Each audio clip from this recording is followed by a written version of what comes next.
अस्सलामु अलैकुम वरहमतुल्लाहि वबरकातुहू।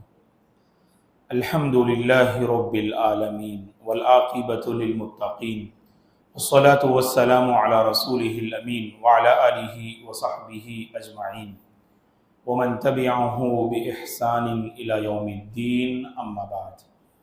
फ़अऊज़ु बिल्लाहि मिनश शैतानिर रजीम व इज़ यमकुरु बिकल्लज़ीना कफ़रू लियुस्बितूक औ यक़्तुलूक औ युख़्रिजूक व यमकुरून व यमकुरुल्लाह वल्लाहु खैरुल माकिरीन। काबिल एहतराम हज़रात व ख़वातीन, नमाज इशा के बाद मस्जिद हुदा उमर आबाद में हम सब जमा हैं। अल्लाह से हमारी दुआ है कि परवरदिगार हमारे यहाँ जमा होने को कबूल फरमाए। इस मुबारक क्लास को मेरे और आपके हक़ में ज़ख़ीरा-ए आखिरत बना दे और ऐसे खैरात में बढ़ चढ़ कर हिस्सा लेने की और औरों को ऐसी मुबारक क्लासों से जोड़ने की परवरदिगार मुझे और आपको तौफीक अता फरमाए।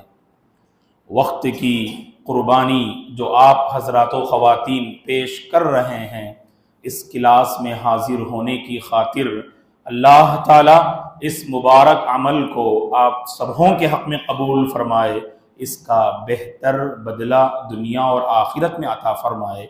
आमीन या रब।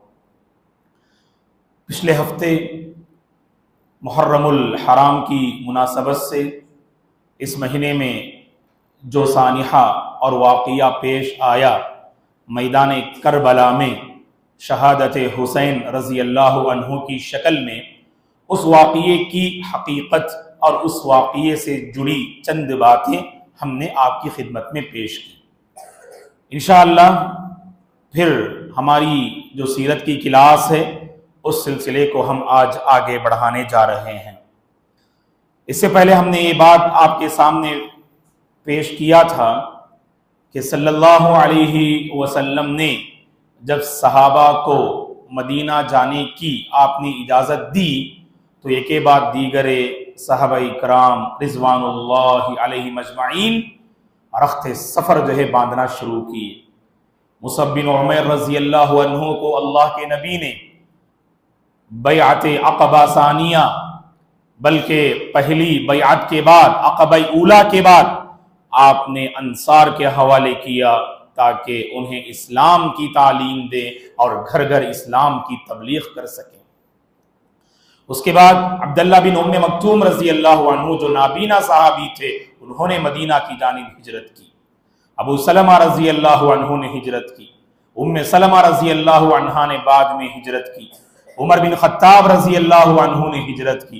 और उमर बिन खत्ताब रज़ी अल्लाहु अन्हु जब हिजरत करते हैं तो तकरीबन 20 सहाबा आपके साथ शरीक होते हैं जो मकाम कुबा पर ठहरते हैं और उसके बाद मदीने में दाखिल होते हैं।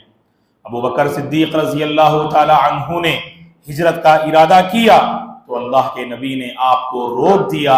उसके पीछे मसलिहत ये कार फरमा थी कि अल्लाह के नबी को अभी इजाज़त न मिली थी और अल्लाह के नबी की खिदमत में हज़रत जिब्रील अलैहिस्सलाम ने ये पेश किया कि जब आपको हिजरत की इजाज़त मिलेगी तो आपके साथ कौन होंगे, उसकी भी आपने वजाहत की। जिब्रील अलैहिस्सलाम ने अल्लाह की तरफ से हज़रत अबू बकर सिद्दीक रज़ी अल्लाहु अन्हु का नाम का जो है इंतिखाब हुआ, ये अल्लाह की तरफ से फैसला था। इसीलिए अबू बकर सिद्दीक रज़ी अल्लाहु अन्हु ने दीगर सहाबा के साथ हिजरत न की। अब अल्लाह के नबी को हिजरत की जरूरत क्यों पेश आई, या दूसरे अल्फाज में अल्लाह के नबी ने कब हिजरत फरमाई? अगर हम तारीख को पढ़ते हैं ये बात हमारे सामने आती है। हमने आपके सामने इस बात को पूरी तरह से जो है वजाहत के साथ हमने पेश किया था कि नबूवत के 11वें साल पहले मदीने के 6 अफराद अल्लाह के नबी से पहली मुलाकात करते हैं। हज के सीजन में, हज के मौसम में इस्लाम कबूल करते हैं और 6 अफराद मदीना पहुंचते हैं और उनकी कोशिशों से और बहुत सारे लोग इस्लाम कबूल करते हैं। तो उसके बाद नबूवत के 12वें साल अल्लाह के नबी से 12 अफराद ने मुलाकात की और वहां पर अक़बा नामी घाटी के पास अल्लाह के नबी ने उन सहाबा से बैअत ली। उसी को बैअत अक़बा ऊला कहा जाता है। और फिर ये 12 सहाबा जब लौटते हैं तो अल्लाह के नबी ने उनके साथ हजरत मुसाब को हवाले कर दिया ताकि वो मदीने के उस्ताज बने, ताकि वो मदीने वालों के हक में दाई बने। तो दाई और उस्ताज की हैसियत से आप रजी अल्लाह अन्हु मुसाब बिन उमैर उन जो है सहाबा के साथ मदीना रवाना हो जाते हैं। फिर उसके बाद मक्की जिंदगी का आखिरी साल, नबूवत का 13वां साल, अल्लाह के नबी से फिर एक बड़ी तादाद मदीने वालों की मुलाकात करती है, जिनमें जो मदीने के अफराद अल्लाह के नबी से मुलाकात करने के लिए आए थे उनकी तादाद 70 पर 3 थी। 70 पर 3 मर्द हजरात ने अल्लाह के नबी से मुलाकात की और उस बैअत में और उस मुलाकात में 2 औरतें भी शामिल थीं। तो गोया के कुल 70 पर 5 लोगों ने नबूवत के 13वें साल हज के सीजन में मिना के मौसम में अक़बा नामी घाटी के पास अल्लाह के नबी से एक और मुलाकात करते हैं। ये गोया के अहले मदीना की मुलाकात तीसरी मुलाकात थी। नबूवत के 11वें साल पहली मुलाकात और नबूवत के 12वें साल दूसरी मुलाकात और नबूवत के 13वें साल ये तीसरी मुलाकात थी। इसी के बाद हिजरत का सिलसिला, खासकर अल्लाह के नबी ने जो हिजरत की, ये सिलसिला यहां से आगे बढ़ता है। और आप जानते हैं कि किसी तरह मुशरिकीन मक्का को, कुफ्फार कुरैश को ये खबर मिल गई और ये खबर मिलती रही कि आहिस्ता आहिस्ता मुसलमान मक्का छोड़ रहे हैं और मदीना की जानिब हिजरत कर रहे हैं। कुरैश ने, कुफ्फार मक्का ने इस बात को ताड़ लिया कि अगर हमने खामोशी इख्तियार की, एक ऐसा वक्त आएगा कि मोहम्मद भी ये मक्का छोड़ देंगे और मदीना पहुंच जाएंगे। और मदीना में पहुंचकर अगर आप प्लेटफॉर्म अगर आपने वहां तैयार कर लिया तो फिर आपसे मुकाबला करना, आपके साथियों को मिटाना और आपके साथियों को तंग और परेशान करना ये बहुत मुश्किल है। लिहाजा मसले को यहीं से खत्म किया जाए। बस समझ में आ रही है? जब देखा मुशरिकीन ने आहिस्ता आहिस्ता मुसलमान मक्का से मदीना की तरफ हिजरत कर रहे हैं तो उन्होंने इस बात को महसूस कर लिया अल्लाह के नबी भी चले जाएंगे। अगर वहां माहौल साजगार हो जाए, ताइफ का माहौल साजगार ना हुआ तो आप वापस लौट आए। लिहाजा अगर मदीने का माहौल साजगार हो जाए तो फिर मुसलमानों का एक प्लेटफॉर्म बन जाएगा और फिर उनसे मुकाबला करना ये हमारे बस की बात शायद ना हो। लिहाजा अब यहीं से मुआमले को खत्म किया जाए। तो लिहाजा उन्होंने जो सबसे नापाक जो फैसला लिया और नापाक जो मशवरा करने की उन्होंने कोशिश की, अल्लाह के नबी की जिंदगी की जो शमा थी उस शमा को बुझाने की और आपका खातिमा करने की उन्होंने नापाक साजिश की। तो हुआ क्या? कुरैश के सरदार और मक्के के मुशरिकीन के सरदार दारुन नदवा में जमा होते हैं। और जमा होने की तारीख क्या थी? गौर से सुनिए। इमाम इब्न हिशाम रहमतुल्लाह अलैहि ने अपनी सीरत में जिक्र किया है, जुमेरात का दिन था। बैआते अक़बा सानिया के बाद, यानी नबूवत के 13वें साल जो बैआत हुई उसके बाद सफर के महीने में 26वीं तारीख को जुमेरात के दिन दारुन नदवा में कुरैश और मक्के के सरदार जमा होते हैं। और इस जमा होने और मीटिंग का नापाक मकसद क्या था? इस मीटिंग का नापाक मकसद यह था अल्लाह के नबी का खातिमा नाउजुबिल्लाह कैसे किया जाए, आपका खातिमा कैसे हो, इस पर जो ये मीटिंग मुनाकिद हुई यकीनन नापाक मीटिंग थी। और अल्लाह ने कुरान मजीद में इस मीटिंग का जिक्र किया है। आप अगर जो है 9वां पारा पढ़ेंगे क़ालल मलऊ, उसमें अल्लाह ने सूरह अनफाल में जिक्र किया वइज़ यमकुरु बिकल्लज़ीना कफ़रू लियुस्बितूक औ यक़्तुलूक औ युख़रिजूक व यमकुरूना व यमकुरुल्लाह वल्लाहु खैरुल माकिरीन। सूरह अनफाल की आयत करीमा जो हिजरत के हवाले से नाजिल हुई थी। जैसे ही इन लोगों ने दारुन नदवा में मीटिंग मुनाकिद करने की कोशिश की तो उस मीटिंग में क्या बातें हुई, अल्लाह ने उस आयत में इशारा किया कि किन किन बातों पर जो है वो आपस में उन्होंने गुफ्तगू की और एक बात जिस पर वो मुत्तफिक हुए बस अल्लाह ने इशारा किया। और इब्ने अब्बास रज़ी अल्लाहु अन्हुमा की एक रिवायत है जो मुस्नद अहमद की हदीस है, उसमें पूरी तफसील वारिद है। अब आइए गौर से सुनिए वो मीटिंग में क्या क्या बातें हुई और उनमें मुख्तलिफ मशवरे देने वाले कौन थे। सारे लोग जमा हो गए। जमा होने के बाद मुस्नद अहमद की हदीस है जो हम आपके हवाले कर रहे हैं। कुरैश के सारे सरदार थे। एक अजनबी इंसान को लोगों ने देखा जो बूढ़ा था, उम्र रसीदा था, बड़ी उम्र वाला एक बंदा मजलिस में हाजिर हुआ, मीटिंग में हाजिर हुआ। ये शख्स कौन था जानते हैं? ये इब्लीस था जो इंसान के भेष में आया था, जो इंसानी शक्ल में आया था। इब्लीस उस मीटिंग में हाजिर हुआ। कई एक मोतबर रिवायात से ये वारिद है कि उस मीटिंग में इब्लीस की हाजिरी हुई। एक बूढ़े शख्स की शक्ल में आया था और उसने अपना तारुफ कराते हुए कहा, मैं नज्द से आया हूं, मुझे इस मीटिंग के बारे में खबर मिली और मुझे इस मुआमले में बड़ी दिलचस्पी है, क्योंकि जिस शख्स के खिलाफ तुम साजिश करने जा रहे हो उस शख्स को मिटाना ये मेरी दिलचस्पी है, लिहाजा मैंने शिरकत जो है करने की ख्वाहिश की है। अगर आप इजाजत दें तो मैं इस मजलिस का हिस्सा बना रहूंगा। लोगों को इत्मीनान हुआ। मुअर्रिखीन ने एक बेहतरीन यहां नुक्ता निकाला है। इब्लीस ने अपने आप को नज्द से क्यों कहा? क्योंकि मक्के वालों ने एक ऐलान किया था कि जो मक्के के दो अहम जो है अतराफ थे, एक नज्द है और एक तिहामा है, कि तिहामा वाले अल्लाह के नबी के बड़े खैरखा थे। इसलिए उन्होंने ऐलान कर दिया कि तिहामा का कोई बंदा हमारी मीटिंग और हमारे जो है मशवरों में नहीं आएगा, क्योंकि वो किसका खैर खा है? मोहम्मद का खैर खा है। लेकिन नज्द वालों से उन्हें कोई डर ना था, लेकिन तिहामा वालों से इन्हें डर था मुशरिकीन को। इसीलिए इब्लीस ने अपने आप को तिहामा का जो है नहीं करार दिया, बल्कि नज्द का करार दिया। नज्दी शेख, नज्द का रहने वाला ये बूढ़ा जो इब्लीस था, असल में इंसानी रूप में आया था। शायद मैं सवाल कर सकता हूं आपको किसी मजलिस में कि शैतान जब बूढ़े इंसान की शक्ल में आया था उसने अपने आप को किस जो है इलाके से पेश किया, तो क्या बताएंगे आप? नज्द, नज्द का रहने वाला अपने आप उसने पेश किया, अपना इंट्रोडक्शन कराते हुए।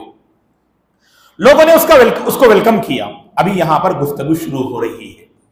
सारे सरदार जमा हो गए और जमा होने का मकसद क्या? इस दावत पर हम कैसे काबू पाएं, अल्लाह के नबी को नऊज़ु बिल्लाह कैसे खत्म करें, इस पर जो है ये मीटिंग थी। सबसे पहले सरदार ने कहा, उसने कहा कि नऊज़ु बिल्लाह अल्लाह के नबी को कैद खाने में बंद कर देते हैं। फौरन नजदी शेख ने कहा, नजदी शेख से मुराद कौन? इब्लीस। तो मैं नजदी शेख ही बोलता हूं उसको, क्योंकि मुहद्दिसीन ने उसे नजदी शेख ही कहा है इस वाक़ये में। तो नजदी शेख ने कहा, हरगिज नहीं, अल्लाह की कसम, अगर तुम मोहम्मद को कैद खाने में डालोगे तो किसी तरह इसकी खबर उनके साथियों को मिल जाएगी और उनके पूरे साथी मिलकर तुम पर हमला कर देंगे और शायद कि तुम नाकाम हो जाओ, तुम मगलूब हो जाओ। इसलिए मेरे नजदीक ये राय दुरुस्त नहीं मालूम हो रही है। तो पहली राय वहां रिजेक्ट हो गई, इनकार कर दिया।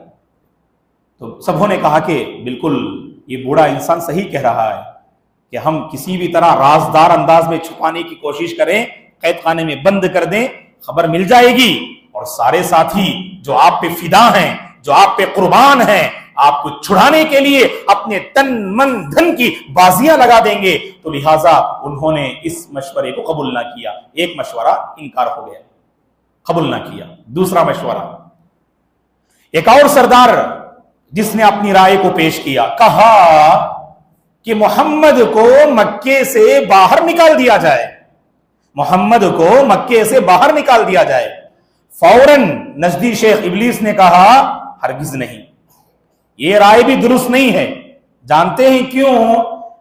इस मोहम्मद की जबान में ऐसी मिठास है, जहां भी जाएं ये लोगों के दिलों को फतह करते हुए चले जाएंगे। इनके अंदर एक ऐसी कशिश है कि जिनसे भी ये मुलाकात करें, बाहर की दुनिया को ये मुसलमान बना के रहेंगे, बद्दीन बना के रहेंगे। तुम सिर्फ मक्के वालों को बचा सकते हो, बाहर के लोगों को बचा नहीं सकते, क्योंकि मोहम्मद के अंदर वो कशिश है, वो लचक है। तो कहा कि अगर तुमने बाहर निकाल दिया ना, बस आपका इलाका और आपकी जमीन महफूज होगी मुसलमानों से, लेकिन बाहर की जमीन को तुम बचा नहीं सकते। वो तो पूरी तरह से सबों को अपने जो है करीब कर लेंगे। ये सलाहियत जो है मोहम्मद के अंदर है सल्लल्लाहु अलैहि वसल्लम। इब्लीस झूठा है लेकिन फिर भी यहां सच्चा है, वो है क्या नहीं? इब्लीस झूठा है लेकिन जो है वो सच्ची बातें भी करता है, देखो। और अल्लाह के वो बंदे नऊज़ु बिल्लाह जो कभी अपनी जबान से सच ही नहीं निकालते, उन्हें अल्लाह से डरना चाहिए। इब्लीस तो कभी सच बोलता है, हमारी जबान से नऊज़ु बिल्लाह कभी सच्चाई निकलती नहीं। अल्लाह से डरना। अल्लाह के बंदो, जबान को सच्चाई मिल जाए ना, अल्लाह की बहुत बड़ी तौफीक होती है। हमेशा अल्लाह से दुआ करना, ऐ अल्लाह मुझे सच्चाई अता फरमा, सच्चों की सोहबत अता फरमा, जिंदगी संवर जाएगी हमारी। वकूनू मअस सादिकीन, अल्लाह ने कुरान में कहा सच्चों के साथ रहो तो मुत्तकी बनोगे, परहेजगार बनोगे। अलमुहिम, ये दूसरा मशवरा भी इनकार कर दिया उसने। अब यहां पर इब्लीस का साथी और साझी, इब्लीस का साथी और साझी जो इंसानी भेष में था और हकीकी इंसान था, जिसे हम और आप अबू जहल से जानते हैं, जो इंसानी भेष में इब्लीस था। और नजदी शेख असल में इब्लीस था, इंसानी भेष में आया था, और ये इंसानी भेष में लेकिन हकीकत में औसाफ के एतबार से इब्लीस है, और इब्लीस से कुछ कम नहीं है।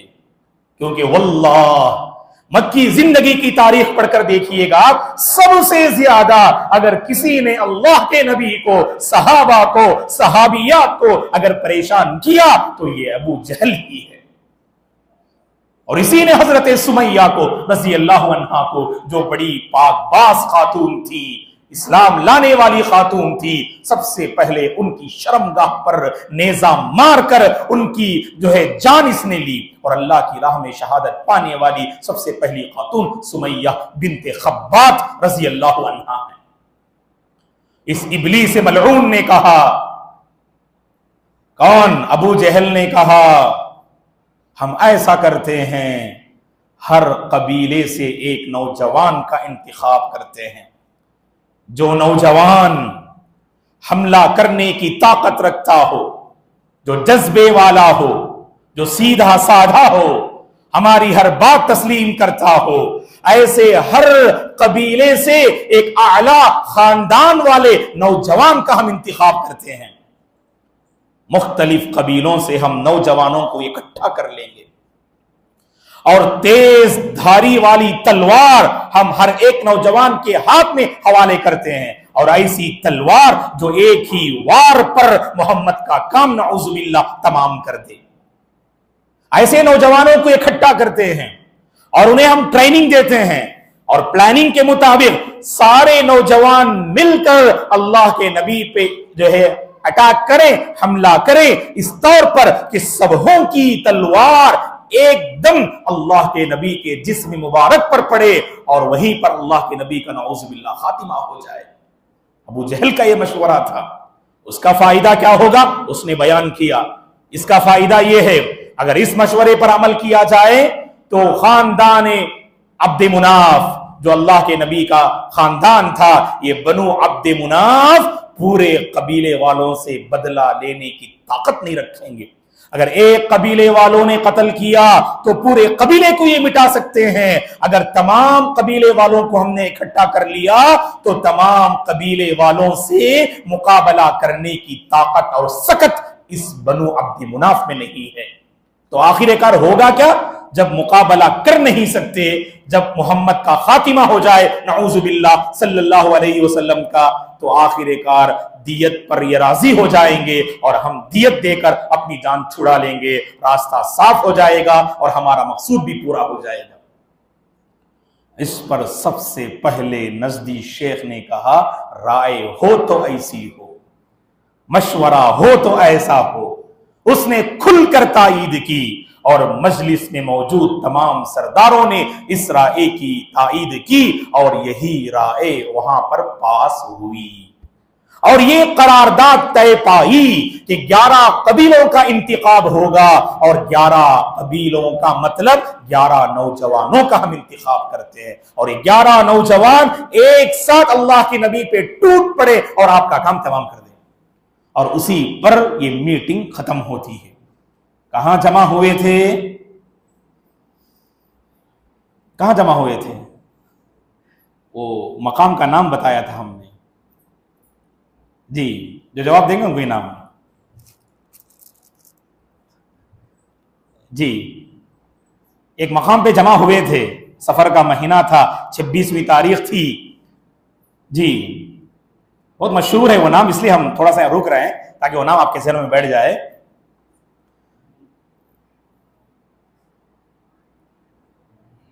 उस नाम से जो है हिंदुस्तान में एक मदरसा भी है।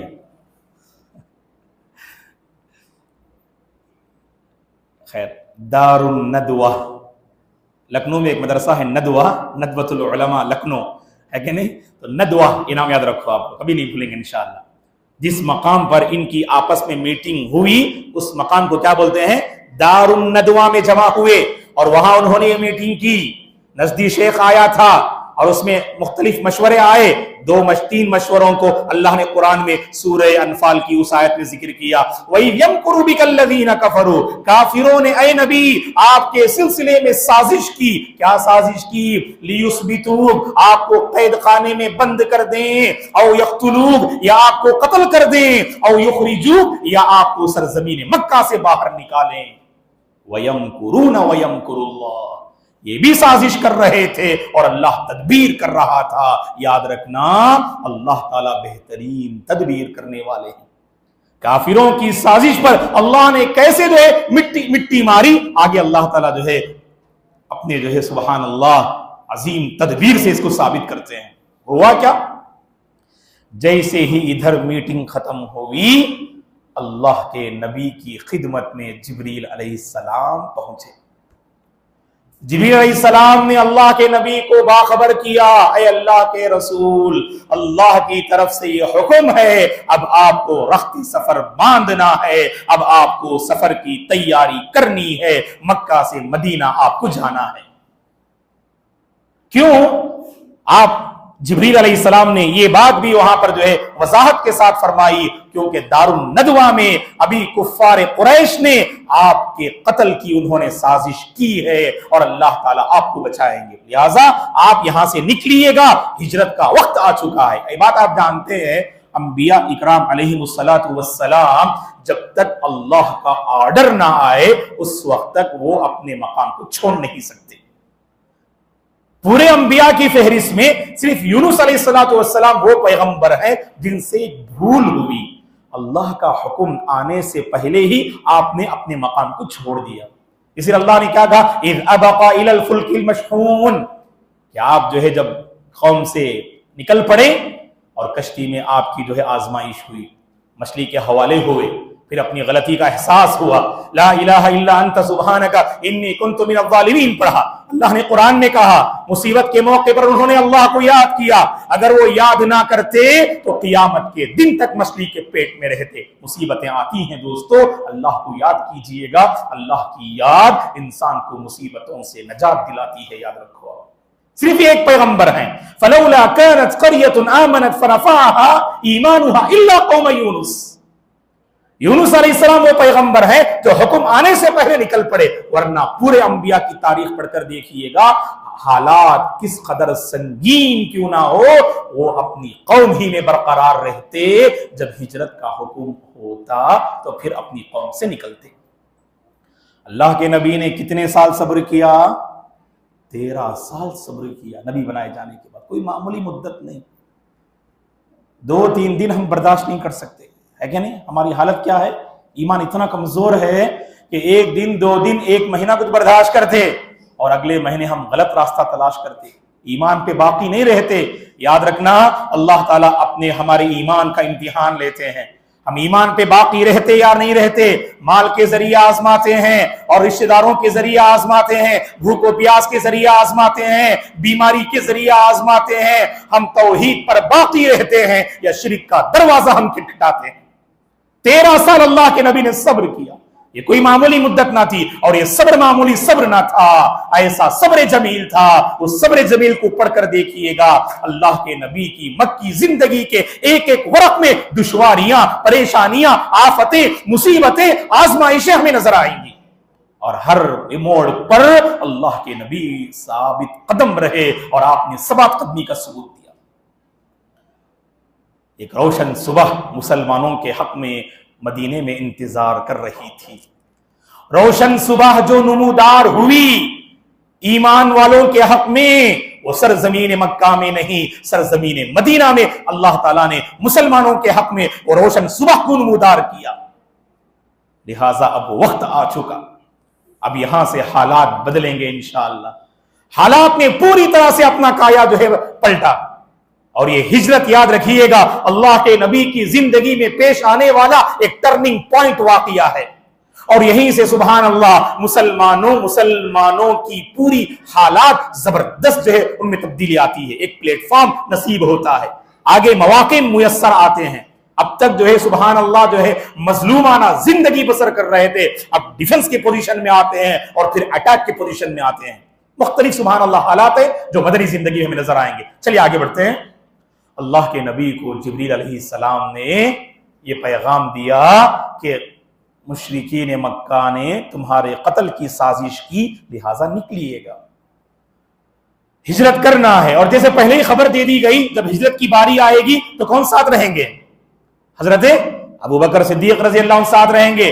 तो फौरी तौर पर यह हुक्म मिलने के बाद, दोपहर का मौका था, धूप का मौसम था, उस अरब की चिलचिलाती धूप में, कड़ी धूप में अल्लाह के नबी निकले। कहां निकले? अपने घर से, अपने दोस्त, अपने ससुर हजरत अबू बकर सिद्दीक रज़ी अल्लाह अन्हु के घर पहुंचे। और पहुंचते हुए हालत क्या थी?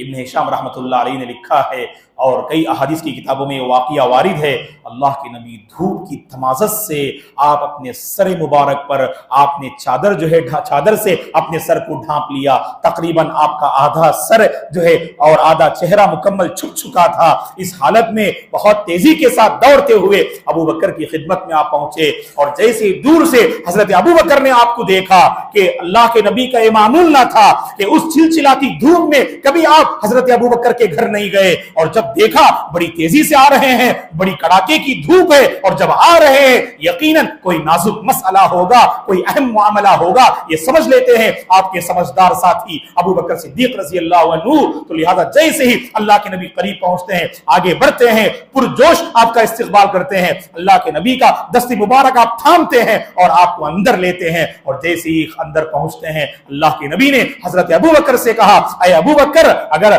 घर में गैर जरूरी अफराद हो उन्हें बाहर कर दो, एक अहम मामले पर मुझे आपसे गुफ्तगू करनी है। फौरन अबू बकर ने कहा, अय अल्लाह के नबी, गैर जरूरी अफराद हमारे घर में कोई नहीं है, ये बस मेरी 2 बेटियां हैं, एक माँ आयशा है और माँ आयशा की बहन अस्मा रज़ी अल्लाह अन्हुमा, ये दोनों वहां घर में मौजूद थी, और इन दोनों के अलावा अबू बकर और अल्लाह के नबी वहां मौजूद थे और कोई फर्द वहां ना था। इसीलिए कहा, अय अल्लाह के नबी, गैर जरूरी अफराद यहां मौजूद नहीं है।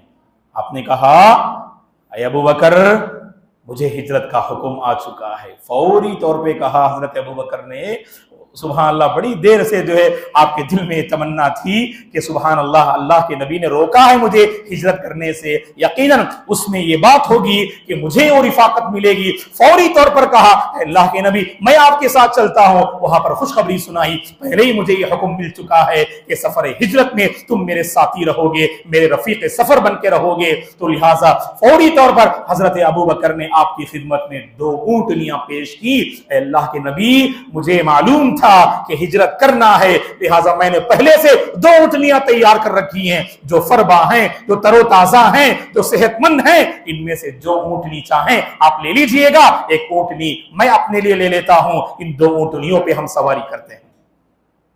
अल्लाह के नबी ने कहा कि हाँ, हम लेंगे जरूर, लेकिन एक शर्त पर। दोस्ती अपनी जगह, लेकिन आप जानवर दे रहे हो, उसकी कीमत हम देंगे।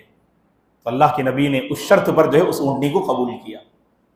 अब यहां पर सुभान अल्लाह, यहां से देखिएगा अल्लाह के नबी की बेहतरीन मंसूबाबंदी, प्री प्लान। हिजरत करनी है, अल्लाह ताला चाहता तो सेकंडों में आपको सुभान अल्लाह जो है हवाओं को हुक्म देता, वो हवाएं आपको कहां पहुंचा देती? मदीना पहुंचा देती। अल्लाह की जात पर जो है ये कोई बड़ी बात ना थी, लेकिन अल्लाह के नबी देखिए, एक एक बात को इसके बाद नोट कीजिए, अगले हफ्ते इसको हम मुकम्मल करेंगे इंशाअल्लाह और ये सिलसिला जारी रहेगा।